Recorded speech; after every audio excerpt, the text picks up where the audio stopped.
विद्यार्थियों, अभी तक मेरे द्वारा कॉन्स्टिट्यूशनल लॉ पर 17th वीडियो लेक्चर कंप्लीट कर दिए गए हैं। आज 18th वीडियो लेक्चर मेरे द्वारा अपलोड किया जाना है, जिसका कंसेप्ट मैंने रखा है what do you understand by certiorari explain. अभी इसके पिछले वीडियो में मैंने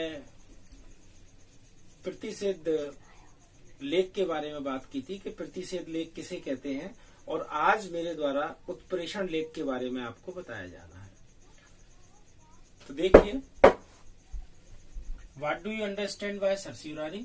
मीनिंग ऑफ सर्स्यूरारी यानी उत्प्रेषण का अर्थ, ग्राउंड्स ऑफ सर्स्यूरारी उत्प्रेषण के आधार, क्वेश्चन ऑफ जुरिडिक्शन क्षेत्राधिकार के प्रश्न पर, क्वेश्चन ऑफ नेचुरल लॉ प्राकृतिक विधि के प्रश्न पर, क्वेश्चन ऑफ फैक्ट तथ्य के प्रश्न पर, क्वेश्चन ऑफ लॉ विधि के प्रश्न पर, हु कैन अप्लाई कौन आवेदन कर सकता है।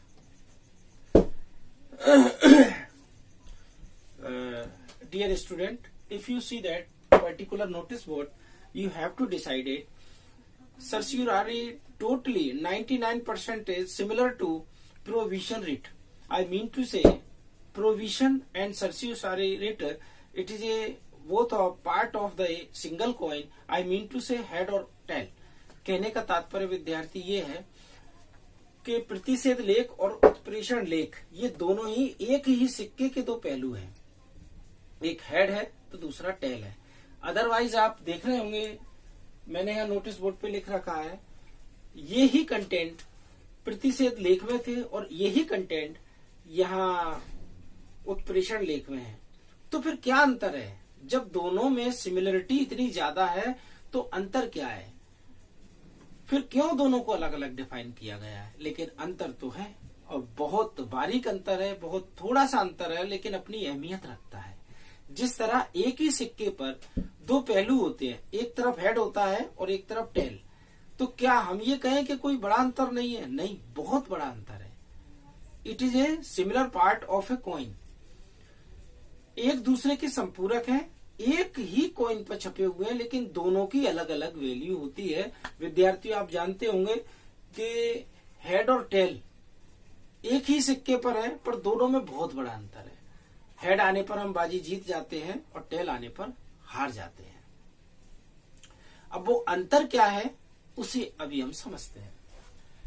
सबसे पहले मीनिंग ऑफ सर्स्यूरारी, उत्प्रेषण का अर्थ क्या है। विद्यार्थियों, ज्यादा मुझे समझाने की जरूरत नहीं है, मैं सिर्फ इतना कहूंगा कि जो कुछ भी मैंने प्रतिषेध लेख के बारे में बताया है वो सब कुछ उत्प्रेषण लेख के बारे में माना जाएगा। सिवाय एक अंतर है, मैंने बताया था कि जब किसी सुपीरियर कोर्ट यानी कि हाई कोर्ट और सुप्रीम कोर्ट को इस बात की जानकारी स्वयं के विवेक से, संबंधित पक्षकार से या किसी अन्य व्यक्ति से मिलती है कि आपके इंफीरियर कोर्ट में या ट्राइब्यूनल में जो मामला सुना और समझा जा रहा है उस मामले में कहीं कोई गलती हो रही है, और वो गलती क्या होगी?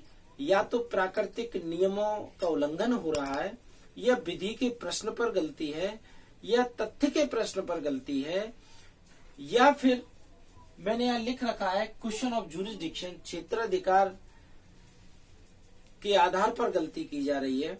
इसमें से किसी एक आधार पर या एक से अधिक आधारों पर जब गलती की जाती है तो सुपीरियर कोर्ट यानी कि हाई कोर्ट और सुप्रीम कोर्ट अपने इंफीरियर कोर्ट को एक आदेश देता है कि आप अपने इस मामले को यहीं रोक दीजिए और इस मामले को मेरे पास भेजिए। ठीक, लेकिन उत्प्रेषण में क्या होता है कि उत्प्रेषण में ये होता है कि जब किसी कोर्ट को इस बात की जानकारी मिलती है तो तुरंत ही वह न्यायालय अपने इंफीरियर कोर्ट को या ट्राइब्यूनल को आदेश देता है। लेकिन आदेश देने से पहले यदि वह मामला, विद्यार्थियों डिस्टरबेंस के लिए माफी चाहता हूं, प्रतिषेध लेख में जहां ये बात की गई थी, प्रतिषेध और उत्प्रेषण में अंतर सिर्फ इतना सा है कि प्रतिषेध लेख की कार्रवाई तब की जाती है जब मामला चल रहा होता है, कंटिन्यूशन में होता है। लेकिन उत्प्रेषण लेख की कार्रवाई कब की जाती है? डेफिनेशन वही है, बस फर्क इतना है कि जिस मामले के संबंध में जो बात की जा रही है वो मामला खत्म हो जाता है, यानी डिसाइडेड हो जाता है। जिस न्यायालय में वह मामला चल रहा होता है उस मामले से सुपीरियर कोर्ट को अपने पास मंगाना था, ये कहकर कि आप इस मामले को यहीं रोक दें और हमारे पास ले आए। लेकिन जब तक मामला डिसाइड हो चुका होता है, तो जब वह मामला डिसाइड हो जाए तो जो कार्रवाई हम प्रतिषेध लेख के आधार पर करते थे, बस उसी कार्रवाई का नाम बदल जाएगा और उसे हम कहेंगे उत्प्रेषण लेख। यानी मामला अगर आपका डिसाइडेड हो गया है तो कोई बात नहीं है, आप उस डिसाइडेड मामले की पूरी फाइल हमारे पास भेज दें और उस मामले को नए सिरे से हम सुनेंगे। इसे बोलते हैं उत्प्रेषण लेख। यानी प्रतिषेध लेख से तात्पर्य मामला कंटिन्यूएशन में चल रहा था, सुपीरियर कोर्ट ने बीच में रोक दिया, अपने पास मंगा लिया। उत्प्रेषण लेख में मामला डिसाइडेड हो चुका था, उसके बाद उसकी पूरी फाइल सुपीरियर कोर्ट ने मंगाई और फिर सुनवाई की और मामले को निस्तारण किया। सेकंड, ग्राउंड ऑफ सर्सियोरारी, उत्प्रेषण के आधार। विद्यार्थियों, मैंने अपने पिछले वीडियो लेक्चर में जो आधार प्रतिषेध लेख के बारे में बताए थे, वे सभी आधार यहाँ मान्य होंगे। यानी कि 4 आधार मैंने वहां बताए थे। Number 1, question of jurisdiction. अगर इंफीरियर कोर्ट द्वारा क्षेत्राधिकार का प्रयोग जितना करना चाहिए उतना नहीं किया, या जितना करना चाहिए था उससे ज्यादा किया। Second, question of natural law. अगर न्यायालय ने प्राकृतिक विधि के जो प्रावधान है, जो नियम है, उन नियमों का प्रयोग नहीं किया है, प्राकृतिक विधि के सिद्धांतों का पालन अगर उस मामले में नहीं किया है, तो ऐसी स्थिति में क्वेश्चन ऑफ फैक्ट, तथ्यों के बारे में अगर सही संज्ञान नहीं लिया गया है, कहीं कोई तथ्य संबंधी भूल अगर मामले में की जा रही है,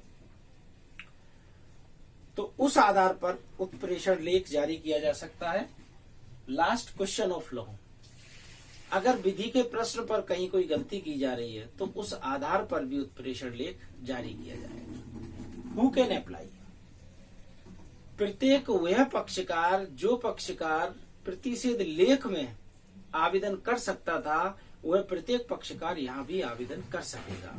कहने का तात्पर्य है, सुपीरियर कोर्ट यानी हाई कोर्ट और सुप्रीम कोर्ट सुमोटो एक्शन ले सकते हैं।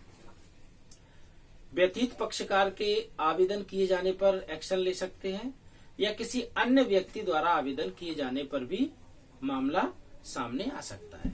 विद्यार्थियों, आज का मेरा वीडियो लेक्चर यहीं समाप्त होता है और आगे भी आपके लिए मेरे द्वारा वीडियो लेक्चर अपलोड किए जाते रहेंगे। धन्यवाद।